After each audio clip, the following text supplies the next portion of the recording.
Bueno, en este espacio informativo hemos dado cuenta de lo que sucedió en el área de migración del Aeropuerto Internacional de la Ciudad de México esta semana, a donde llegó Rodrigo Granda, el llamado el llamado canciller de las FARC.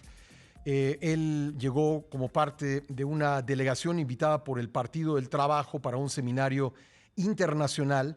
Le fue originalmente impedido el acceso a México porque había una ficha roja de Interpol pidiendo su detención para fines de extradición. Después dice la Secretaría de Relaciones Exteriores que se revisó el caso y se le permitió entrar en el país, y fue cuando él decidió regresar a Colombia en un vuelo de Avianca que salió de madrugada.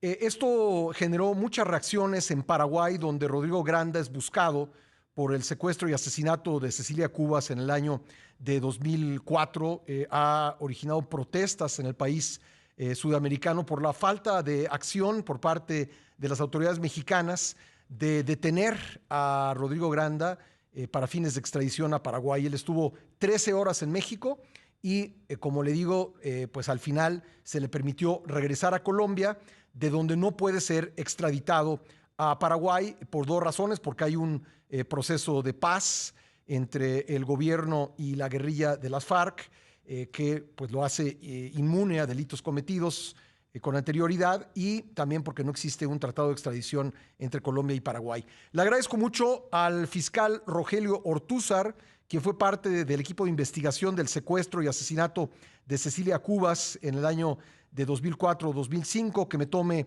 la llamada desde Asunción. Lo tenemos por audio y video. Fiscal, gracias por estar en el programa. Muy buenos días a México, un gusto estar con ustedes, a su disposición. Bueno, fiscal, ¿se siente algún tipo de frustración por el hecho de que este hombre, contra quien existe una orden de aprehensión, no sé si formalmente se llama así en el Paraguay, pero así se llama en México, haya podido pues estar en territorio mexicano con la posibilidad de ser detenido y eventualmente extraditado, y esto no haya ocurrido? Sin duda que es así mismo como lo manifiesta, sí se siente mucha frustración, fundamentalmente porque esto estaba debidamente fundado, ¿verdad? Una orden de detención o aprehensión, como le dicen ustedes, tenía las características de una orden de detención internacional con fines de extradición, expedida por una autoridad competente como lo es un juez penal de control y garantías constitucionales. Inclusive esa orden fue renovada, ingresa por los canales correspondientes, que es Interpol. Eh, Esto tiene, digamos, repercusión de código rojo, es decir, de prioridad absoluta en la detención de esta persona a nivel mundial. Y nos encontramos con la desagradable noticia de que o que la misma orden de detención no fue cumplida por un Estado, por un gobierno sobre todo. Y bueno, continuamos en la lucha. Así fue desde el año 2004. Esta no es la primera vez que Rodrigo Granda es liberado tras una captura realizada. La primera fue hace unos cuantos años atrás, y que a consecuencia del secuestro de Ingrid Betancourt y como moneda de cambio se lo libera de vuelta en Colombia. Sin embargo, no se produce la contrapartida en cuanto a la liberación de Ingrid Betancourt, y vuelve todo a foja cero, como es lo que estamos experimentando el día de hoy, ¿verdad? Fiscal, si puede, explíqueme en qué momento se activa el código rojo, porque el gobierno de México, la Secretaría de Relaciones Exteriores, dice que se activó cuando iba volando la delegación de Bogotá a México. ¿Cómo fue que se activó y en qué momento se activó? Bueno, la orden de detención internacional con fines de extradición con código rojo está activa a nivel mundial. Eh, Tenemos información oficiosa, no oficial, de que el mismo fue advertido esta situación ya por la DIJÍN, ¿verdad?, en Colombia.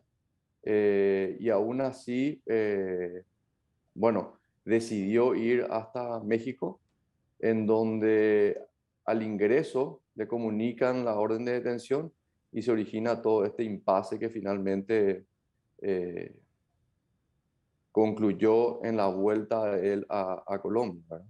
Realmente para nosotros es absolutamente inexplicable cómo es que un gobierno decide hacer eh, oídos sordos y volverse ciego ante la realidad de una expedición de una orden internacional de detención, sobre todo cuando existe un tratado bilateral firmado entre México y Paraguay en materia de extradición de criminales buscados por ambos países. Si bien es cierto, es una prerrogativa y tampoco lo desestimamos esa postura de cada gobierno hacer uso de sus facultades políticas administrativas en cuanto a expulsarle a alguna persona. Ujú. Lo que no comprendemos es la falta de voluntad en cumplir una orden de detención o de aprehensión internacional.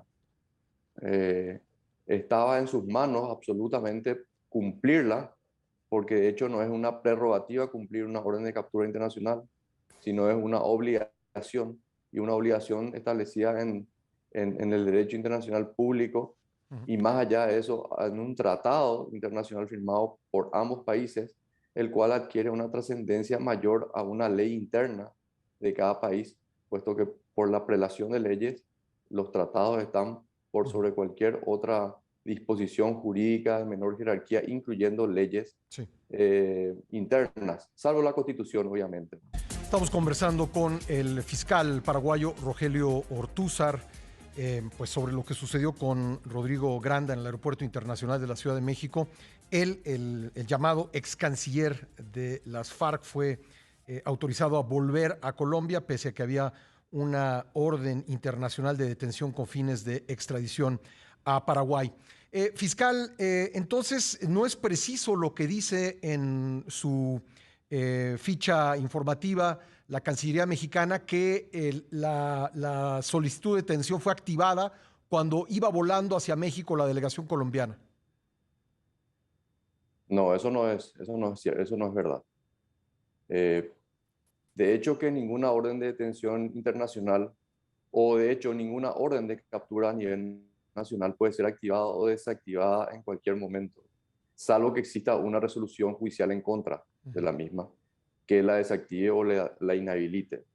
Mientras eso sigue activo, eso es así, tal cual. No, no se la puede apagar y prender tantas veces o cuando uno quiera. Esto está ahí hasta que se cumpla la orden de detención o aprehensión, se lo detenga físicamente a la persona, se comunique y ahí eventualmente el Poder Judicial puede decidir cuál es la suerte de esta persona, ¿verdad? No de una manera unilateral un país requerido o a requerir en un exhorto eventual de extradición.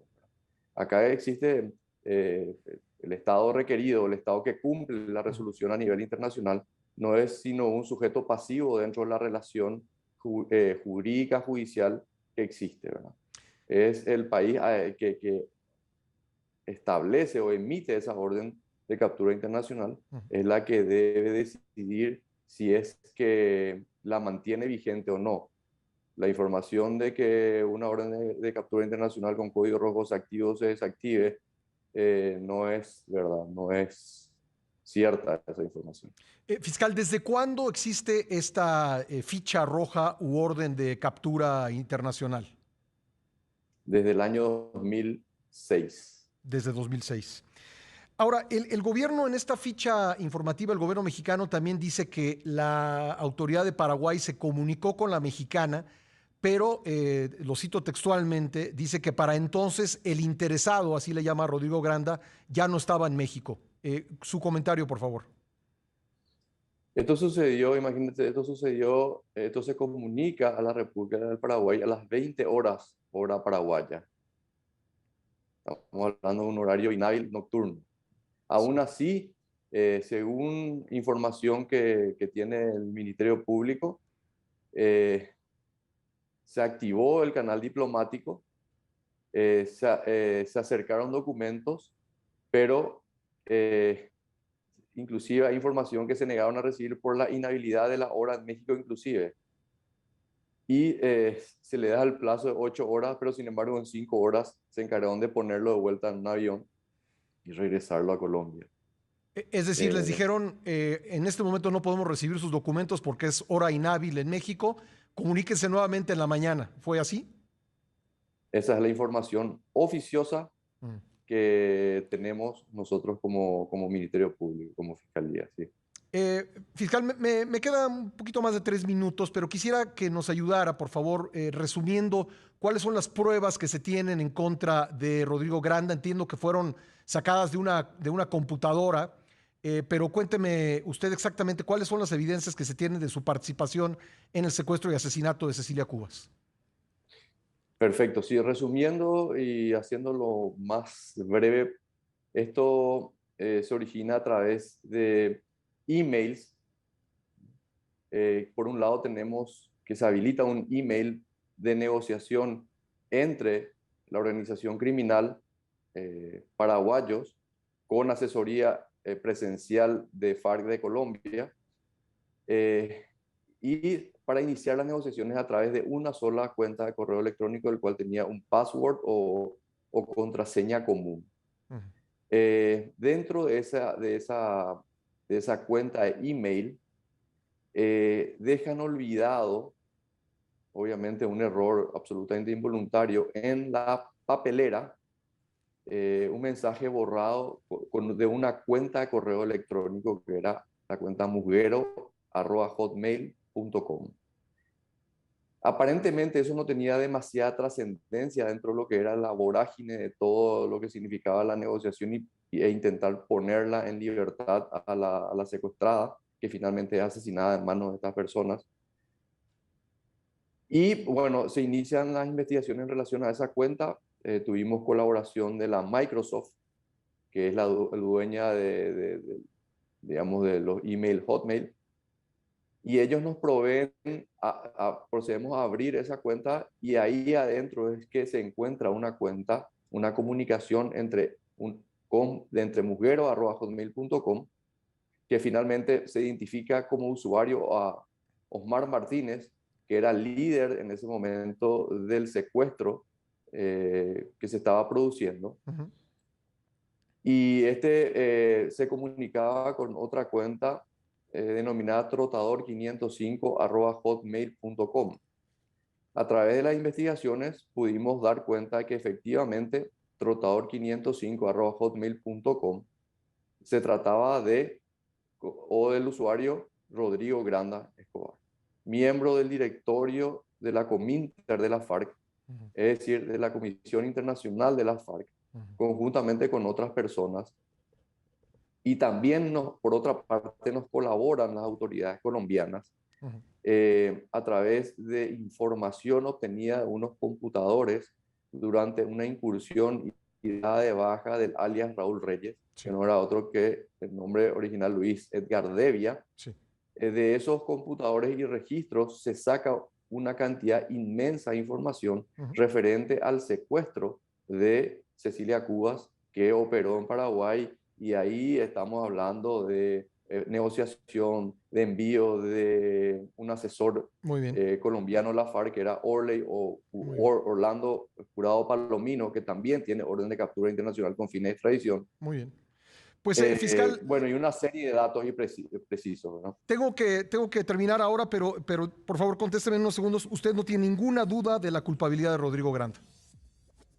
Ninguna duda, absolutamente. Es más, ese material probatorio que acabo de decir sirvió de condena para otras personas. Muchísimas gracias, fiscal, por atender la comunicación. Muy amable. Por favor, Pascal, a las órdenes. Gracias.